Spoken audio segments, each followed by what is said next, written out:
Bonjour à tous, c'est Julia et aujourd'hui je voulais vous parler d'amour en fait. Bien souvent en fait quand on est amoureux, on se rend pas compte que ça crée des tensions, que finalement il y a une partie qui est agréable, qui crée de la chaleur, qui provoque quelque chose d'agréable, mais d'un autre côté il y a aussi une partie qui est pas agréable. Quand on est amoureux c'est un peu douloureux. On se sent submergé, on a l'impression d'avoir une espèce de tsunami d'amour, une espèce de vague d'amour qui arrive et parfois on se sent submergé, quoi. On a envie presque de manger son partenaire, de l'avaler tout cru. En tout cas, moi, ça me fait ça. Je sais pas si je suis totalement normale. Peut-être qu'il faut que j'aille consulter. Mais en fait, en tout cas, souvent, voilà, quand on ressent de l'amour, il y a une partie qui est agréable, bien sûr, mais il y a une partie qui est pas très agréable, qui crée beaucoup de tension.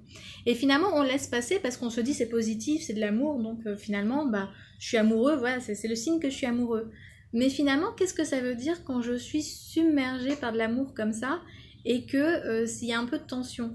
Ça veut dire que je manque d'ouverture de cœur. Alors c'est normal, on est des êtres humains, donc il y a une partie en nous qui a de l'amour et il y a une partie en nous qui est plutôt dans de la colère ou dans des choses qui sont moins positives.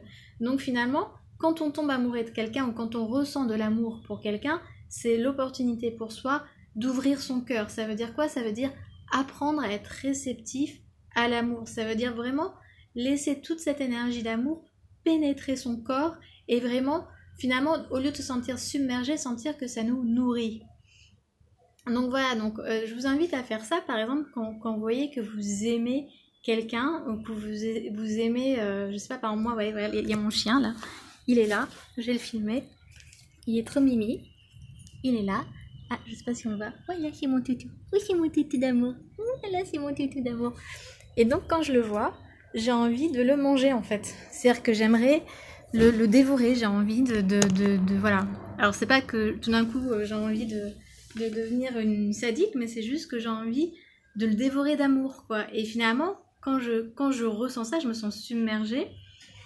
Et bien, finalement, c'est peut-être que c'est à moi de me poser dans cette énergie d'amour, c'est-à-dire me poser et ressentir cette vague d'amour. Essayer de respirer comme si je voulais absorber toute cette énergie d'amour, comme si je voulais vraiment me remplir de cette énergie et vraiment absorber toute cette énergie, la faire mienne et qu'elle me nourrisse au lieu qu'elle me submerge. Et plus je vais faire ça, et plus je vais être réceptive à l'amour en général. C'est-à-dire que du coup, je vais vivre mes émotions amoureuses et je vais vivre l'amour en général de façon beaucoup plus sereine. Donc, quand vous êtes dans une relation amoureuse ou quand vous avez un être dans votre vie que vous aimez de tout votre cœur et que vous vous sentez submergé, posez-vous et essayez de respirer et d'absorber toute cette énergie d'amour, d'en profiter comme si vous vouliez vous nourrir d'amour. Et quand vous allez prendre le lapsus, quand vous allez prendre le temps de faire ça, et finalement vous allez commencer à ouvrir votre cœur et vous allez commencer à être réceptif à l'amour. Et quand on est réceptif à l'amour, finalement, la vie peut nous envoyer de plus en plus d'amour. Parce que même si on a envie d'aimer, même si on a envie d'être aimé, en théorie, on a tous envie, on a tous besoin d'amour, on a tous envie d'être aimé. Mais peut-être que des fois, en fait, on n'est pas si réceptif que ça à l'amour. Il y a beaucoup de gens qui fuient, même quand ils sont amoureux, ils ont un sentiment de fuite, ils ont envie de partir en courant. Pourquoi? Parce qu'ils ne sont pas réceptifs à l'amour. Donc, finalement, la vie, elle a sûrement envie de nous envoyer beaucoup plus d'amour que ce qu'on a, mais on n'est pas réceptif à l'amour et on n'est même pas au courant qu'on n'est pas réceptif à l'amour. Donc, dès que vous avez l'opportunité de ressentir cette vague d'amour qui vous submerge, c'est un merveilleux cadeau et je vous invite vraiment à respirer dedans, à vous poser dedans et à absorber toute cette énergie-là. Donc voilà, j'espère que ça vous a aidé et je vous dis à très bientôt.